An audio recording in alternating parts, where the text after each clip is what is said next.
जो आज मैं आपको कोशिका के बारे में बताऊंगा। मैं आपको बायोलॉजी पढ़ाऊंगा आज। कोशिका सेल बोलते हैं। आप देख रहे हैं सुनील सर क्लासेस। चैनल को सब्सक्राइब जरूर करें। कोशिका सेल बोलते हैं। जीवों की रचनात्मक और क्रियात्मक इकाई कहा जाता है। जीवों का शरीर, चाहे वो एनिमल्स हो चाहे वो प्लांट्स हो, छोटी छोटी रचनाओं से बना होता है, जिसे कोशिका कहते हैं। कोशिका से ही जीवों की रचना होती है, इसलिए कोशिका को रचनात्मक इकाई भी कहते हैं। और कोशिका में ही सारी जैविक क्रियाएं होती है, इसलिए इसको फंक्शनल यूनिट भी बोलते हैं। तो इस प्रकार हम कोशिका को जीवों की रचनात्मक तथा क्रियात्मक इकाई कहते हैं। Structural and functional unit of the body is called cell. तो सेल की खोज रॉबर्ट हुक नामक वैज्ञानिक ने 1665 में बोतल की कार्क में की थी। जब उन्होंने बोतल की कार्क को काटा था, स्लाइस लिया था, उसको माइक्रोस्कोप में रखा था, तो उन्हें मधुमक्खी के समान, मधुमक्खी के जो कोष्ठक होते हैं उसके समान उनको रचना दिखाई दिया था और कोशिका का नाम दिया था। रॉबर्ट हुक ने एक बुक लिखी थी जिसे माइक्रोग्राफिया कहते हैं। उनकी बुक का नाम माइक्रोग्राफिया है। यह तथ्य माइक्रोग्राफिया में ही छपा था। उन्होंने कोशिका भित्तियों के आधार पर, सेल वॉल बोलते हैं, कोशिका शब्द का प्रयोग किया था। वैज्ञानिक स्लाइडेन और स्वान, इन्होंने कोशिका सिद्धांत, सेल थ्योरी प्रस्तुत किया था। वैज्ञानिक परकिंजे ने कोशिका के अंदर जो जीवित पदार्थ होता है उसे जीवद्रव्य या प्रोटोप्लाज्म का नाम दिया था।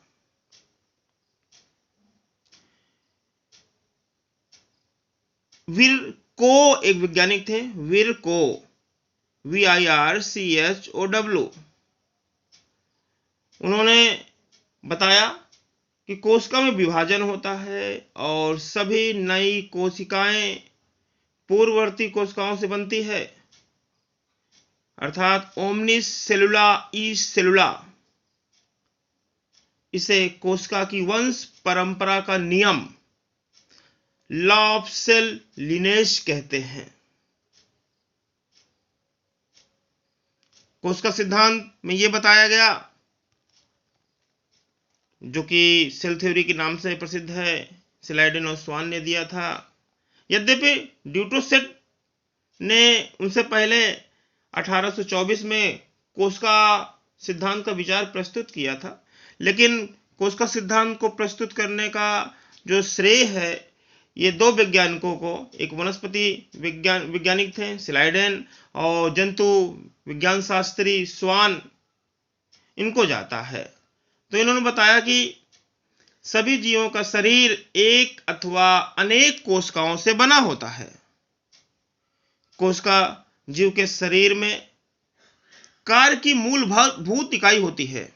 मतलब सभी क्रियाएं, जीवन संबंधी जितनी भी क्रियाएं हैं, सब कोशिका में संपन्न होती हैं। सभी कोशिकाएं अपने पहली पूर्ववर्ती जीवित कोशिकाओं से होती है। तो मैं यहां पे स्पष्ट करना चाहता हूं कि जैविक क्रियाएं क्या हैं। वाइटल एक्टिविटीज बोलते हैं जैविक क्रियाओं को। वो सभी क्रियाएं, जीवों के शरीर में होने वाली वो सभी क्रियाएं जो जीवों को जीवित रखती है, जैविक क्रियाएं अर्थात वाइटल एक्टिविटीज कहलाती हैं। जैसे पाचन ले लीजिए, इंग्लिश में डाइजेशन बोलते हैं। श्वसन, रिस्पायरेशन, पौधों में हम प्रकाश संश्लेषण की बात करते हैं, इसे इंग्लिश में फोटोसिंथेसिस बोलते हैं। उत्सर्जन क्रिया, एक्सक्रीशन बोलते हैं। यह क्रिया होती है जिसके द्वारा जीव अपने खराब पदार्थ को, जो नाइट्रोजनी वेस्ट प्रोडक्ट होते हैं शरीर में जो बनते हैं, उनको बाहर निकालने की क्रिया है उत्सर्जन। जनन, ये सारी क्रियाएं जीवों को जीवित रखने में मददगार साबित होती है।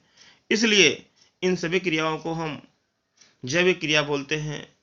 इसको हम लोग उपापचय, जितनी भी क्रियाएं होती हैं शरीर में, उसको सम्मिलित रूप से उपापचय या मेटाबॉलिज्म कहते हैं।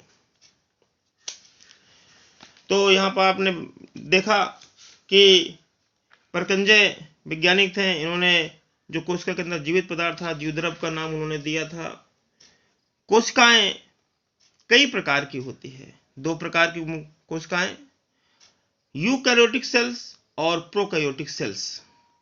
यूकैरियोटिक सेल्स और प्रोकैरियोटिक सेल्स दो प्रकार की सेल्स होती हैं। इससे पहले हम आपको बता दें, कोशिका के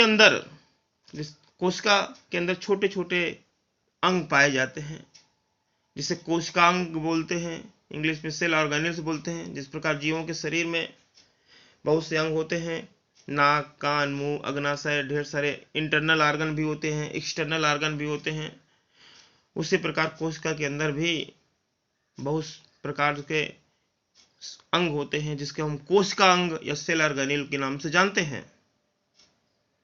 और प्रत्येक कोशिका अंग का अलग अलग कार्य होता है, सेल ऑर्गेनेल का काम होता है। जैसे आपको हम बताते हैं कि कौन कौन से कोशिकांग पाए जाते हैं आपके, जैसे माइटोकॉन्ड्रिया है, राइबोसोम्स है, लाइसोसोम्स है, हरित लवक है। हरित लवक ये लवक का भाग है, लवक को बोलते प्लास्टिड। ये जो आपका प्लास्टिड है, लवक भी बोलते हैं, तीन प्रकार के होते हैं। अवर्णी लवक ल्यूकोप्लास्ट, हरित लवक क्लोरोप्लास्ट, और तीसरा होता है वर्णी लवक क्रोमोप्लास्ट। पराक्सीसोम होता है, ग्लाइऑक्सीसोम होता है, लोमासोम होता है, एंडोप्लाज्म की रेटिकुलम होता है, राइबोसोम होता है, गाल्जी बॉडी होती है, तारक काय जिसे सेंट्रोसोम कहते हैं, लाइसोसोम्स होते हैं। तो कई प्रकार के कोशिका अंगक होते हैं। मैंने आपको यहाँ पर बताया लोमासोम्स, पराक्सीसोम्स, ग्लाइऑक्सीसोम, स्फीरोसोम, ये सब कोशिका अंगक हैं। सभी के अलग अलग कार्य हैं। जैसे राइबोसोम्स का काम होता है प्रोटीन का संश्लेषण करना। प्रोटीन का संश्लेषण राइबोसोम में ही होता है। यदि हम लवक की बात करते हैं, प्लास्टिड की बात करते हैं, तो ये तीन प्रकार के होते हैं, जैसे मैंने अभी बताया। अवर्णी लवक जिसे बोलते हैं ल्यूकोप्लास्ट, दूसरा है हरित लवक क्लोरोप्लास्ट, तीसरा है वर्णी लवक क्रोमोप्लास्ट। ये तीन प्रकार के लवक हो गए हैं। जो लवक हैं, इनकी खोज हेकेल नामक वैज्ञानिक ने की थी। लवक मतलब प्लास्टिड की खोज हेकेल नामक वैज्ञानिक ने की थी। और प्लास्टिड शब्द का जो प्रयोग था वो सबसे पहले सिम्पर नामक वैज्ञानिक ने किया था। जो प्लास्टिड होते हैं बहुत महत्वपूर्ण होते हैं। प्लास्टिड अधिकांशतः या जनरली पौधों की कोशिकाओं में ही पाए जाते हैं। यद्यपि ये बैक्टीरिया जिसे हम जीवाणु बोलते हैं, कवक, फंजाई, नीली हरी शैवाल जिसे हम लोग बोलते हैं ब्लू ग्रीन एल्गी, नीली हरी शैवाल को हम लोग साइनोबैक्टीरिया भी कहते हैं बच्चों, अनुपस्थित होते हैं। जीवाणु, कवक, नीली हरी शैवाल में नहीं होते हैं। ये तीन प्रकार के होते हैं और तीनों के अलग अलग काम हैं।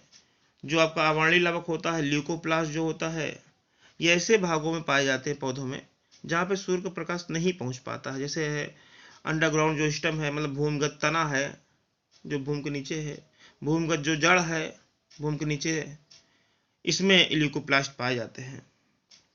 आपको बता दें बच्चों, जो ये ल्यूकोप्लास्ट होता है अवर्णी लवक है, इसमें स्टार्च, तेल और प्रोटीन कणों का संचय होता है। अब हम आपको हरित लवक के बारे में बता दें। हरित लवक क्लोरोप्लास्ट, इसमें एक प्रकार का वर्णक होता है जिसे हम पर्णहरिम हिंदी में बोलते हैं, पर्णहरिम इंग्लिश में क्लोरोप्लास्ट बोलते हैं, सॉरी क्लोरोफिल बोलते हैं। पर्णहरिम को इंग्लिश में क्लोरोफिल बोलते हैं। बहुत महत्वपूर्ण पिगमेंट होता है, प्रकाश संश्लेषण के लिए उत्तरदायी होता है। हरित लवक जो होते हैं, क्लोरोप्लास्ट जो होते हैं, हरे रंग के होते हैं। इसकी खोज सिम्पर नाम वैज्ञानिक ने की। इसमें हरे रंग का वर्णक होता है, क्लोरोफिल होता है। ये प्रकाश संश्लेषण क्रिया में भाग लेते हैं। पौधों में हरित लवक पाए जाते हैं। हरे पौधों में, हरे जो पौधे होते हैं, सूर्य के प्रकाश की उपस्थिति में, मैं आपको प्रकाश संश्लेषण क्या होता है, फोटोसिंथेसिस क्या होता है, वो बता दे रहा हूं। प्रकाश संश्लेषण या फोटोसिंथेसिस, हरे पौधे मतलब ग्रीन प्लांट्स सूर्य के प्रकाश की उपस्थिति में, सूर्य की प्रकाश की उपस्थिति में क्लोरोफिल की सहायता से जल तथा कार्बन डाइऑक्साइड से अपना भोजन ग्लूकोज के रूप में बनाते हैं और ऑक्सीजन गैस मुक्त करते हैं। इसी घटना को हम लोग प्रकाश संश्लेषण या फोटोसिंथेसिस के नाम से जानते हैं। प्रकाश संश्लेषण पौधों में होने वाली एक विशेष घटना है जिसके द्वारा पौधे अपना भोजन स्वयं बना लेते हैं। इसलिए पौधे स्वपोषी या ऑटोट्रोफ्स कहलाते हैं। जंतुओं में यह क्षमता नहीं होती है क्योंकि जंतुओं में हरित लवक नहीं पाया जाता है। लेकिन एक जंतु है यूग्लिना, संघ प्रोटोजोआ का सदस्य है ये। इसमें क्लोरोफिल पाए जाने के कारण ये पौधों की तरह भी अपना भोजन बना लेता है। तो क्लोरोफिल हरित लवक में पाए जाने वाला पिगमेंट है, बहुत महत्वपूर्ण पिगमेंट है। प्रकाश संश्लेषण की घटना घटित होती है। इसके बाद वर्णिक लवक आता है जिसे हम लोग क्रोमोप्लास्ट बोलते हैं। क्रोमोप्लास्ट बोलते हैं। ये हरे रंग को छोड़कर अन्य कई रंगों में हो सकते हैं। लाल भी हो सकता है, पीला भी हो सकता है, नारंगी भी हो सकता है। ये वर्णिक लवक होते हैं। जीवाणु और शैवालों में कई प्रकार के वर्णिक लवक पाए जाते हैं।